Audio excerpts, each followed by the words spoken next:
Dès ce week-end, la ville de Binche sera en effervescence, carnaval oblige. Et si vous avez déjà eu l'occasion d'aller sur place, le mimosa fleurit un peu partout. Cette fleur aux petites boules jaunes provient en fait du sud de la France. Hicham Boukrouf et Sarah Hendricks sont allés à la rencontre de producteurs dans la région de Cannes.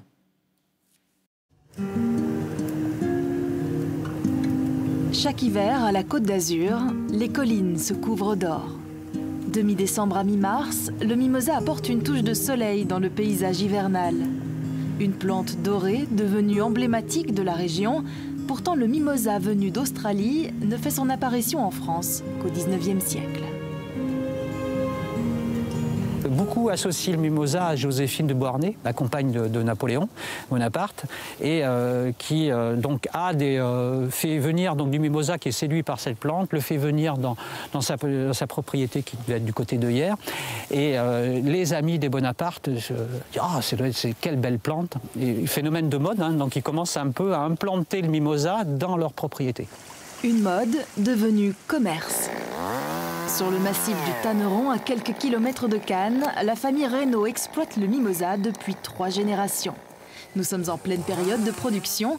Les arbustes ont fleuri très vite cette année, alors tout le monde met la main à la pâte. Alors, le mimosa, c'est une plante qui a une très forte végétation, qui sur une année peut faire des pousses de 3 à 4 mètres. Et il ne faut pas hésiter à le tailler sévèrement chaque année pour avoir une belle récolte. Il faut aller très très vite. C'est la course contre le temps, contre la floraison. Et ça nous met toujours un petit peu de pression parce qu'on ne maîtrise pas hein, la température, le vent, tout ça, les éléments naturels. On a remarqué, c'est pas plus mal. Et il faut être humble devant la nature, devant le mimosa. Les bonnes années, la famille écoule 50 à 60 tonnes de mimosa vers la France et la Belgique, soit environ 500 000 branches. Une production impressionnante qui contraste avec les débuts modestes de l'exploitation.